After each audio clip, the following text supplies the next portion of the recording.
रामचंद्र कह गए सिया से, ऐसा कलयुग आएगा, प्रजा की लाशों के ढेर पर राजा वोट उत्सव मनाएगा। नमस्कार, मैं रोशनी कुशल जायसवाल। जिस तरह से योगी आदित्यनाथ जी ने लखनऊ पे टीने की दीवार लगाकर ये सोच लिया कि वो लाशों को ढक देंगे, लेकिन धुआं कैसे रोक पाएंगे? जलती हुई लाशों की चीख पुकार से आपको नींद कैसे आएगी?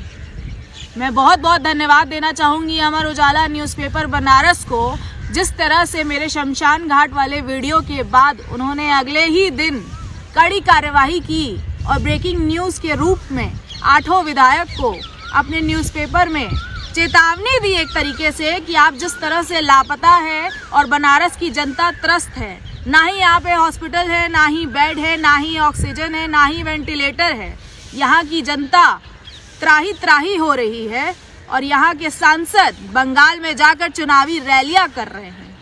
उसके तुरंत बाद सांसद जी ने, नरेंद्र दामोदर दास मोदी जी ने जिस तरह से वर्चुअल मीटिंग की और 8 विधायक को बुलाया, जिसमें से कई तो क्वारंटाइन हैं, कुछ गए, जिनसे पत्रकार महोदय जी ने जाके इंटरव्यू लेने की कोशिश की और जानने की कोशिश की कि आखिर वर्चुअल मीटिंग में क्या कहा और क्या नया मिलने वाला है काशी की जनता को इस वर्चुअल मीटिंग के बाद। तो किसी भी विधायक ने जवाब नहीं दिया, अपनी गाड़ी में बैठ के सब के सब चलते बने।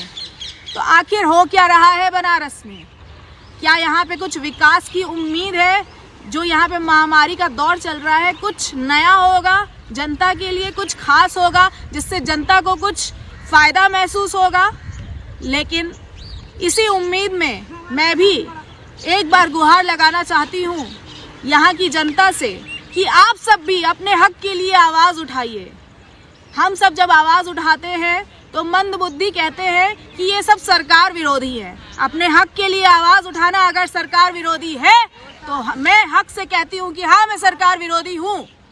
क्यों? क्योंकि इस सरकार ने जिस तरह से लोगों को गुमराह किया है, मंदिर मस्जिद के नाम पे भड़काया है, उससे सिर्फ अंधभक्त भड़क सकते हैं। अंधभक्त इस भारतीय जनता पार्टी के समर्थन में आ सकते हैं, हम जैसे देशभक्त नहीं। हम जैसे देशभक्त अपने हक के लिए आवाज़ उठाना जानते हैं और गलत को गलत बोलना जानते हैं। जिस तरह से शिक्षकों के नाम पे उन्हें परेशान किया जा रहा है, अगर आप सरकारी शिक्षक हैं तो आपको अपनी ड्यूटी करनी पड़ेगी। चाहे जितने भी चुनाव हैं उसमें आपको, चाहे महामारी चल रही है, चाहे आपको खांसी है, चाहे जुकाम है, किसी ने टेस्ट नहीं करवाया है और वो जाके अपनी बीमारी लाखों लोग को दे रहे हैं इसी डर से क्योंकि उनके ऊपर FIR ना हो जाए। किसी का भी चुनाव हो, क्यों शिक्षक जाएंगे ड्यूटी करने? किसी न्यूज़पेपर ने तो छाप दिया था कि अब शमशान घाट पे भी शिक्षकों की ड्यूटी लगेगी। क्यों? क्योंकि वो सरकारी शिक्षक हैं।